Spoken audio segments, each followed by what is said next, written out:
अवसर है कि हमारे बीच lieutenant general Paramjit Singh Minhas sir available हैं यहाँ पर। ये आप लोग को 4 दशक तक सर ने सेना में सेवा दिया। 1985 में जब सेना में कमीशन हुए और उससे अभी तक लगभग 40 साल आज कंप्लीट होने जा रहे हैं। तो डेजर्ट हो गया, स्नो हो गया, टैंक्स हो गए, बाढ़ हो गया, जंगल हो गए, इंडिया वर्सेटाइल जगह है यहाँ पर। तो अलग अलग जगहों पे सेवा दिए और आज हम लोग का सौभाग्य है जो सर यहाँ आए। तो एक बार आप लोग दोबारा खड़े होकर सर का एक बार जरूर वेलकम करें।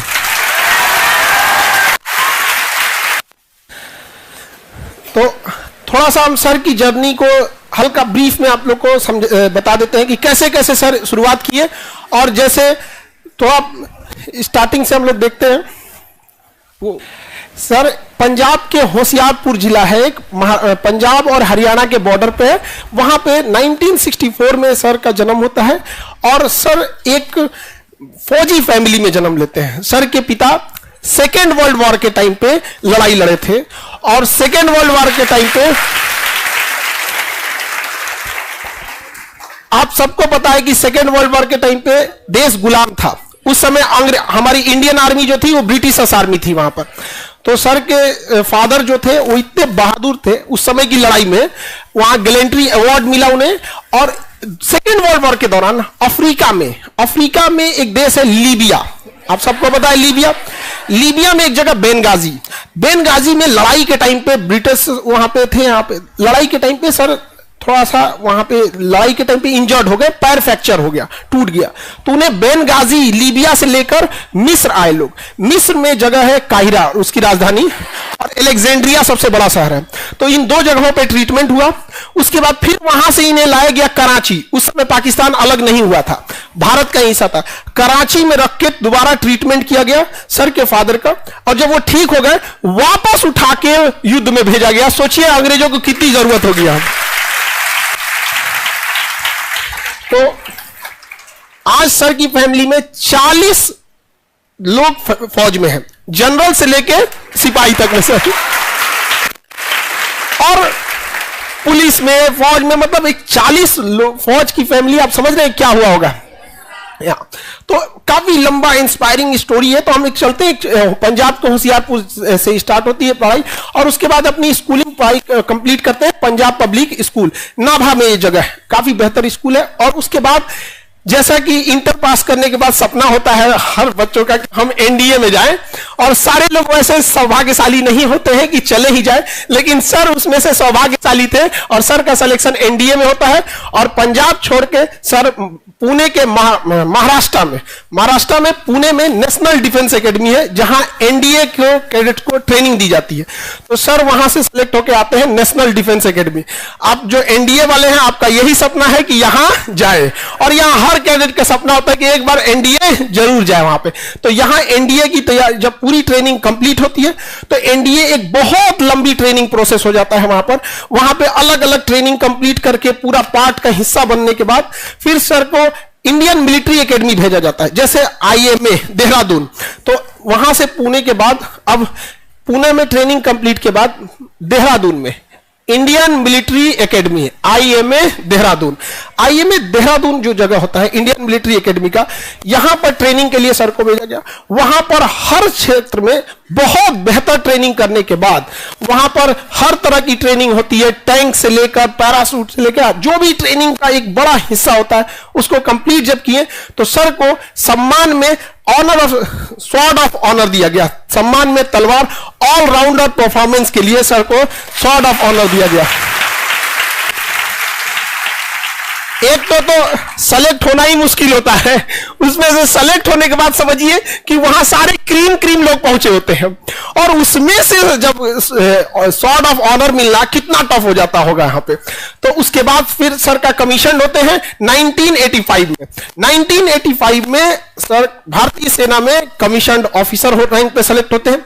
उसके बाद जो ड्यूटीज की पीरियड चालू होती है, इंडिया में भी सेवा दिए, और जैसे कि इनके पिताजी विदेश में भी लड़े थे तो सर की भी विदेश में भी ड्यूटी लगाई गई थी वहां पर। और अब 40 साल होने को है, कमीशन 85 में, अगले साल 2025 में कंप्लीट हमें लगता है 40 साल हो जाएगा। एक लंबा जीवन फौज को समर्पित कर दी यहां पर। तो फौज के लिए तो हम आगे बढ़ते हैं। इसी क्रम में एक ब्लू हेलमेट बोला जाता है, यूएनओ, यूनाइटेड नेशन ऑर्गेनाइजेशन। तो यूएनओ की अपनी फौज है। तो यूएनओ की फौज में हर देश से लोग जाते हैं। तो सर का भी उसमें यूएनओ की ओर से जाना था। तो आपको पता है अब इंडिया से लेबनान, ये जगह अभी भी बड़ा अशांत एरिया चल रहा है। लेबनान हो गया, सीरिया हो गया, इजराइल हो गया, फिलिस्तीन हो गया, गाजा हो गया, ये एरिया ना बड़ा अशांत रहा है, शुरू से ही रहा है वहां पे। तो सर ने वहां पे अपनी सेवा दी है और देश का गौरव बढ़ाया वहां पर जाने के बाद, क्योंकि वहां अलग अलग देशों के लोग आए रहते हैं, अलग अलग देशों के जवान होते हैं, अफसर होते हैं, सब में कोऑर्डिनेशन बनाना बड़ा मुश्किल काम होता है और कहीं ना कहीं देश की अस्मिता होती है हम कंधों पे ऊपर। तो इतनी बड़ी जिम्मेदारी लेके सर फिर उसके बाद आगे बढ़े और national war college, national war college है अमेरिका के वाशिंगटन डीसी में। अमेरिका के वाशिंगटन डीसी में वहां से नेशनल वॉर कॉलेज से कोर्स करने के बाद सर फिर आगे बढ़ते हैं, एमएससी करते हैं नेशनल सिक्योरिटी में अमेरिका से। नेशनल सिक्योरिटी अमेरिका यूएस में से वो कंप्लीट करने के बाद फिर क्योंकि नेशनल सिक्योरिटी में अलग अलग चैलेंजेज आते हैं, लड़ाई का पैटर्न बदलते रहता है, तो ये जरूरी है कि अपने आप को अपडेट करते रहना। तो फिर नेशनल सिक्योरिटी उसमें एमएससी करने के बाद फिर इंडिया में MSc in defence and strategy के स्टडी, क्योंकि डिफेंस में स्ट्रेटजी बनाना बहुत जरूरी होता है। हम क्या लड़े, कहां कैसी फौज भेजे, किस तरह के हथियार का यूज करना है, सर्विलांस का यूज करना है। तो उसके लिए फिर आगे पढ़ाई करने के बाद मतलब समझिए देश सेवा भी हो रही है, ड्यूटी भी हो रही है, कमांड भी किया जा रहा है और पढ़ाई भी चल रही है। ये होती है फौज। और आप लोग कभी कभी थक जाते होंगे पढ़ाई करने से, इतना टफ रहता होगा लाइफ। कितनी टफ है आर्मी की लाइफ वहां पे। जब टैंक में, अभी सर से हमारी बात हो रही थी, तो टैंक में जब बैठते हैं तो बड़ा कंजस्टेड एरिया होता है टैंक में बैठने का, और कितना वो कहां जाएगा टैंक, उसकी इंजन की गर्मी है, डेजर्ट में है, बर्फ में है, पानी में है, कहां जाना है किसी को नहीं पता होता है। और वो छोटा व्हीकल तो नहीं, बड़ा है, वो टारगेट भी बहुत ईजी होता है। जितना बड़ा हथियार रहेगा टैंक, टारगेट भी बड़ा इजी हो जाएगा वहां पे। तो उतना चैलेंजिंग वर्क रहा होगा। उसके बाद सर डेजर्ट कॉर्प्स को कमांड किए यहां पर। डेजर्ट एंड माउंटेनिंग कॉर्प्स जो होती है, जो रेगिस्तान में लड़ना बहुत मुश्किल होता है, बहुत मुश्किल, और रेगिस्तान पहाड़ इसमें। तो सर वहां कमांड किए फौज को, वहां पे कमांडर है, इंस्ट्रक्टर के पोस्ट मतलब इंस्ट्रक्ट भी किए। ओटीए गया में अभी अपने अंडर में बहुत सारे ऑफिसर्स को सर ने कमांड किया। उन्हें अभी जस्ट हम भी पासिंग आउट परेड में भी हम गए थे वहां पर। तो आप लोग को हमने बताया था वहां का एक हंसी वाली बात भी बताया। हम लोग खाना खा रहे थे, तो वहां पे जो अभी जस्ट पासिंग आउट हो रहे थे, तो वो लोग भी खाना खा रहे थे, सारे लोग, उन लोग को जस्ट कमीशन होने वाले थे। तो सर हमसे कहे, जानते हैं इन लोग को अभी और खाने का मन था लेकिन जनरल साहब सामने बैठे रहते हैं तो इन लोग का पेट भर गया, ओके हो गए आप और वहां पे ना फौज में डिसिप्लिन क्या होती है, जैसे आप लोग अभी हंसी मजाक कर रहे हैं, अच्छा लग रहा है, ताली बजा रहे हैं, वहां फौज में ऐसा नहीं होता है। चुप एकदम सावधान मुद्रा में बैठे रहना है। तो बहुत डिसिप्लिन होती है यहाँ पर।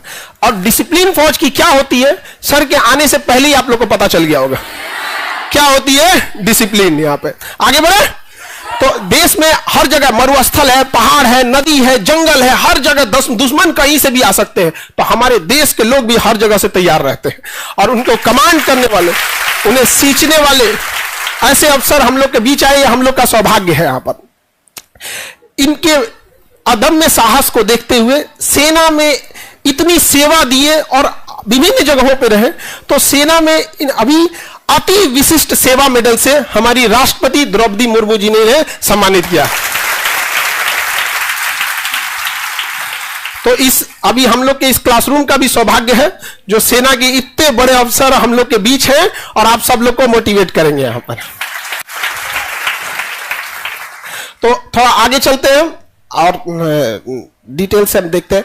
तो ड्यूटी के दौरान सर बहुत जगह पे, चाहे वो वेस्टर्न कमांड हो, ईस्टर्न कमांड हो, चाइना बॉर्डर से हो, जब ड्यूटी लगी तो माउंटेन कोर्ट को कमांड करना होता है, जिसके पहाड़ के उस साइड चाइना है, इस साइड इंडिया है। आपको पता है कितना मनबड़ है चाइना यहाँ पे। उसको ये नहीं समझ में आ रहा है कि कम्युनिस्ट देश जो होते हैं, बड़े बहुत बड़े देश, सोवियत संघ भी अपने आप में बहुत बड़ा था, बट एक समय कैसे बिखर गया।